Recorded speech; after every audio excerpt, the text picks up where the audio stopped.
Borsch made with beetroot, vegetables, and meat. Photo, iStockGo to an authentic riumochnaya, ask for a pint of beer, a shot of vodka with the tear and a portion of shuba, says Evgenya Prazdnik, a mixologist from Moscow who now works as a beverage consultant and bar manager at Gunpowder, Goa. If that doesn't make sense, hang on. If you ever felt the romance in bread and wine because of Ernest Hemingway's Paris, the time has come to enter the world of Anton Chekhov's vodka and cucumbers. We believe vodka is Russian, beer is associated with the Germans, and tea soothes vexed British nerves. However, after I spoke to all the Russians I possibly could, it seems all three are Russian. And soup. Thick soup. When we speak of Russian cuisine, many dishes originally came from different places like Ukraine and Belarus, but after the dissolution of the Soviet Union, we simply call it Russian, says Evgenya Prazdnik, a Belarusian home chef. According to the mother of two, currently residing in Spain, the highlight of this cuisine lies in the variety of preparations, not just dishes or produce. A regular person cooking must know how to make over 100 different potato dishes, she says. Due to the historical mix of cultures such as East European and Central Asian, the cuisine has some similarities, drawing from the cuisines of the former Soviet republics of Kazakhstan and Uzbekistan. They have their version of chaz, buttermilk, they call tea chai, tandoor is known as tandoor, and they do pickles. Then why do we know so little about it? A traditional Russian meal. Photo, iStock. One reason is because the names are hard to pronounce. When you say snacks, small plates or even tapas, the Russians say zakuskis.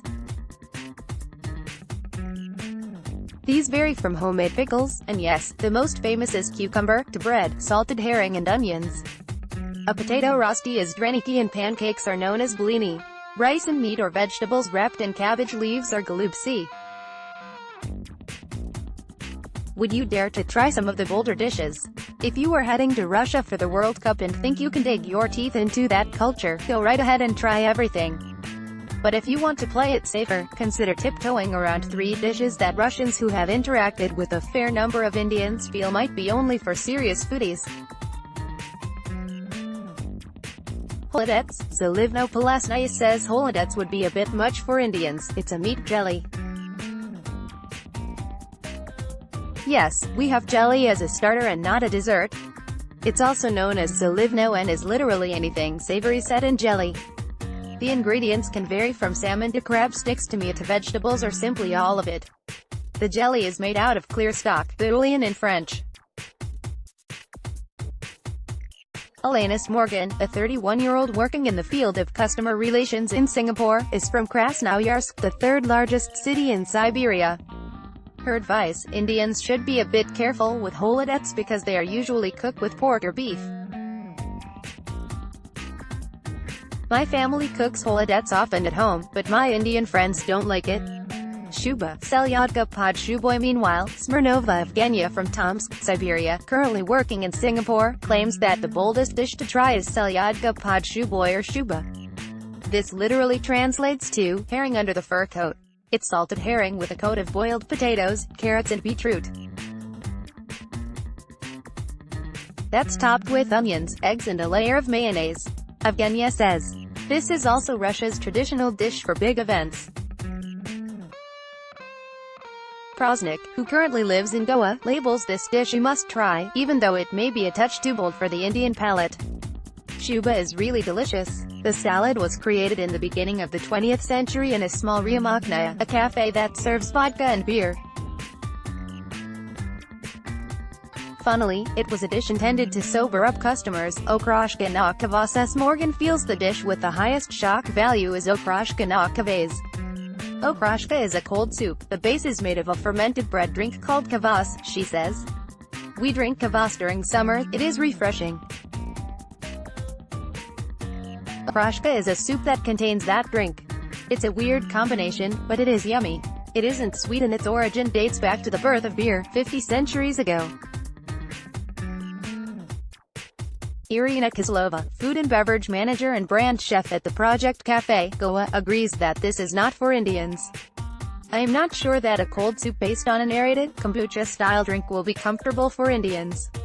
I would suggest okroshka kefir instead. It's the same soup, but kefir-based. Kefir is a cha-style drink, just a little more sour. It has finely cut potatoes, eggs, radish, dill, chives, cucumbers and sausages.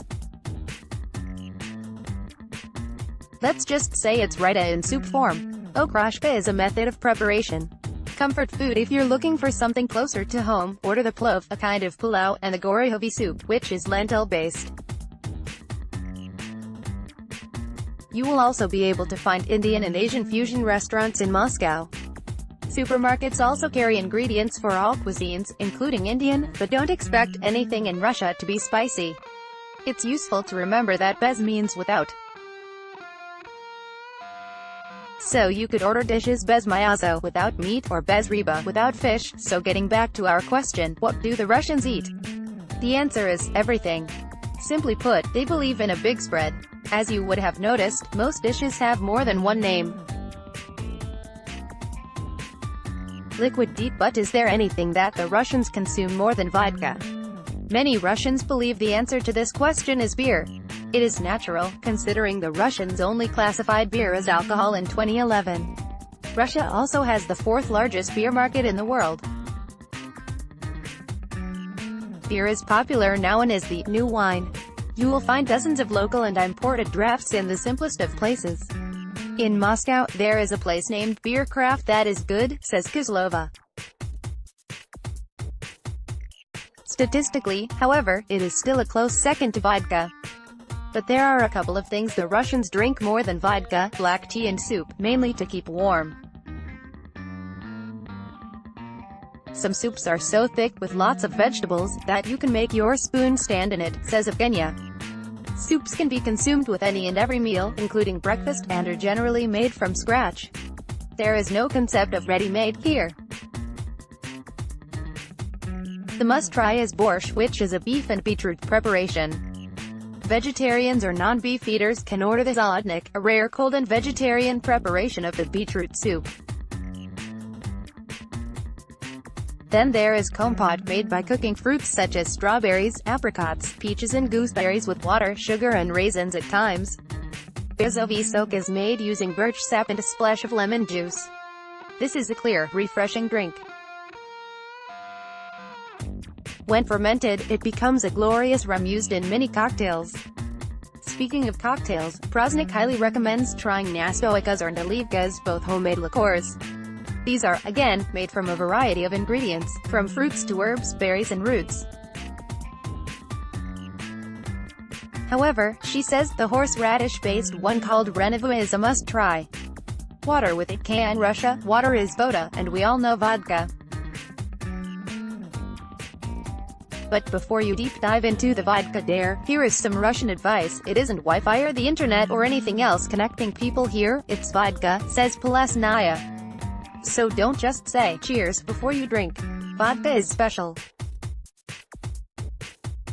You have to say a few words to life, the football team you may be supporting, a great day, or Russia and its architecture. Say anything except keeping it to a single word. Prazdnik says a Russian can easily outdrink an Indian, but that's to be expected. It's the climate in Russia that allows us to consume high alcohol percentage spirits. We like to drink a lot, it warms us up. The old tradition is to consume vodka straight. In fact, a lot of Russians believe that vodka should be served ice cold, preferably from the deep freezer. When the vodka becomes a little thicker, that's the right time to serve it. We call it vodka with the tear. Russians do enjoy teasing foreigners and offering them shots of vodka. But I would suggest, avoid it if you think you can't handle it or have some food along with it. While chilled vodka shots are still a tradition, many from big cities do prefer wine, whiskey and cocktails. For the adventurous palate, meat jelly, called holodet. It is an interesting dish to sample. Photo, iStock sweet tooth desserts in Russia are not as sweet as Indian ones. But the ice cream is so famous that Russian President Vladimir Putin took some boxes of it as a gift for his Chinese counterpart Xi Jinping during the G20 summit. They are now apparently all over China. Bun shops in Beijing stocking iceberry ice cream label it Russia's national gift, with an average of 300 being sold in a day. There's also the Napoleon cake, which is made of layers of puff pastry filled with cream. There are numerous types of cakes, but for those playing it safe, the chocolate cakes in Russia are just like the ones in India. Now that you are almost set, it would be a good idea to carry tea from India, says Palasnaya. Russians love Indian tea and it could be a handy gift for new friends, or it may help in making some. Also, if you are visiting a Russian home, Evgenya warns, there will be plenty of food. It's a must for the host to stuff their guest with food till they can't walk. Do not complain about the food and ask for second helpings. You are now ready to go to an authentic riumochnaya. Ask for a pint of beer, a shot of vodka with the tear and a portion of shuba. Priятного аппетита. Enjoy your meal. Cafe Pushkin. Photo, iStock places to eat. Cafe Pushkin. This signature fine dining restaurant is great for local cuisine. It features in multiple lists of top places to visit in Moscow. Oryak, a chain of Uzbek and Uyghur cuisine restaurants. You will get pulaus and tandoors. Here, they have vegetarian options and an English menu. Novikov restaurant. The owner Arkady Novikov's first restaurant in Russia, Serena, is also popular. Irina Kislova's list places to drink delicatessen, labeled one of the world's best bars. It's the perfect place for outstanding cocktails and great food. Moskovsky Bar, a few minutes from Red Square, this place is known for its cocktails, service and some badass bartending. City Space Bar. Fahrenheit, for the unusual seasonal concoctions in gastronomy. Evgenya Prazdnik's list last-minute advice. The tipping culture is the same as the global norm, 10%. If you love your spices, carry them with you. For edible souvenirs, Irina Kislova recommends trying the cured and pickled fish, selyadka. Cut and keep basic Russian culinary words. You should acquaint yourself with soup, soup potato, kartoffel meat, maisofish, rye braid, elev macaroni, macaroni vegetables, ragu juice, soak water, vodka, chai.